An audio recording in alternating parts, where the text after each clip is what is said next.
Good day, students. To grow in your life, you have to do something beyond what you have already mastered. I'm here to help you do that. Do you get excited about your birthday? Many say yes because of the birthday presents to be received from your parents, friends, and family. What is the best present you have ever received? I say recently I have received a childhood photo collage of mine. Students, today I am going to teach you a lesson which talks about the best Christmas present in the world. At the end of this session, you would find what is the best Christmas present in the world, who received it, and how valuable it is. Listen to the video carefully, note down the new words and relate the content to it, students.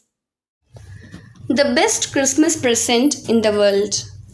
Students, before we learn the lesson, let's note down the hard words and its meaning in a notebook for the better understanding of the lesson. The author, Michael Mapogo, spotted a roll-top desk in a junk shop in Bridport. It was in a bad condition, but cheap. He thought he could restore it, so he bought it. He began to work on it on a Christmas Eve. He pulled out the drawers of the desktop.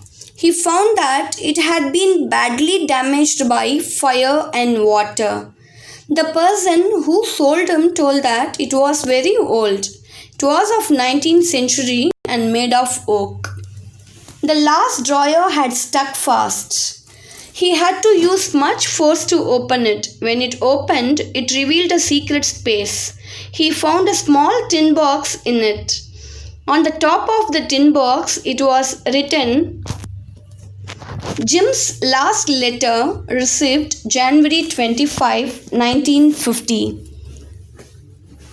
To be buried with me when the time comes. Inside the box, he found an envelope with the address Mrs. Jim Macpherson, 12 Copper Beeches, Bridport, Dorset, dated 26/1914. The author read the letter out of curiosity. He assumed that the owner of the desk must have put it in. The letter had been written by a captain of the English army, Jim Macpherson. He had written it to his wife, Connie Macpherson. He narrated a wonderful incident that had happened on the battlefield on the Christmas day.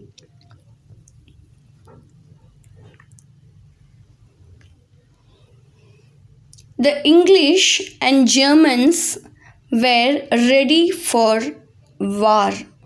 The two armies stood in the respective trenches on the two sides of the no man's land. When Macpherson was at the field, he saw someone waving a white flag from the enemy side. Then he saw many Freds calling out to them. They were wishing a happy Christmas to the Tommy. Some English soldiers shouted back, "Same to you." The captain was alarmed that it could be a trick, but they were bringing the schnapps and meat with them, not guns. Now there were no rifles between the soldiers. The soldiers were hugging one another. The German officer moved towards Jim Macpherson. They shook hands warmly. Then the German officer introduced himself that he was from Dusseldorf and his name was Hans Wolf. He played cello in the orchestra.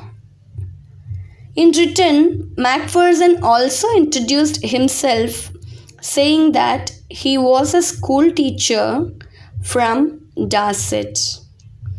Hans Wolf smiled and said that he knew Dorset. In fact, he had never been to England, but he knew English. He also told him that his favorite writer was Thomas Hardy and his favorite book was Far From Madding Crowd. Macpherson shared with Hans Ulf the Christmas cake his wife had sent for him. Hans Ulf said that the marzipan was the best he had ever tasted. It was a wonderful Christmas party amidst of the war. Later, a soldier brought out a football. Then all the soldiers played football with Macpherson and Hans Ulf. The soldiers clapped and cheered together.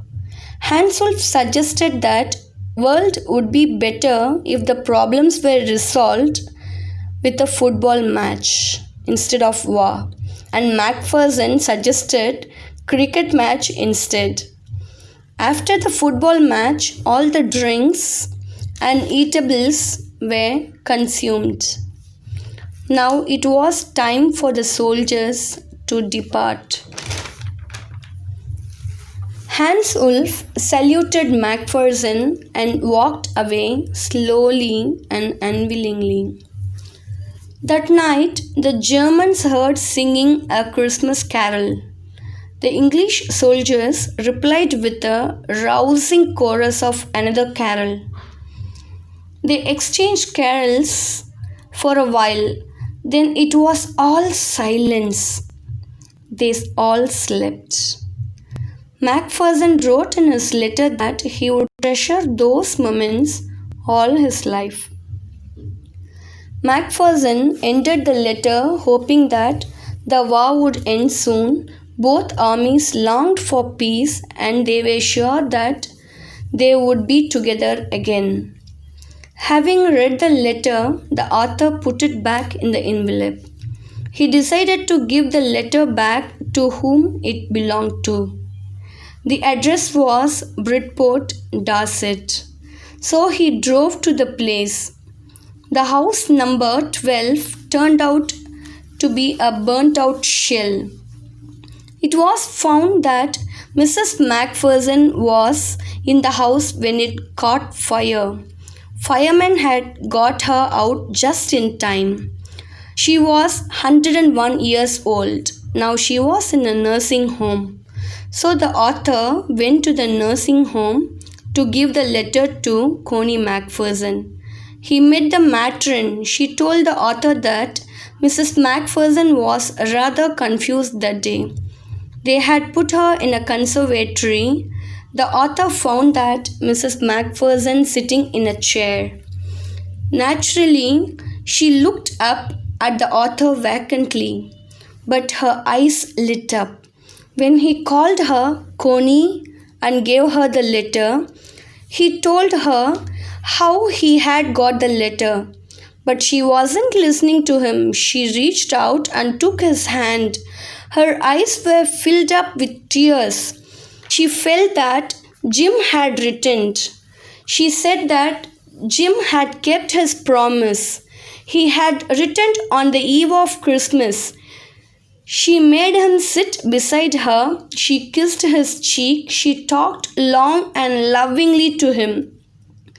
She said that she had received the best Christmas present in the world because the same day she received the letter.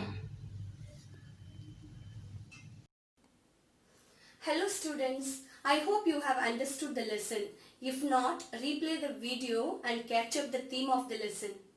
I have attached a worksheet with it. Answer it in your own words. Thank you students. We'll meet you in the next class.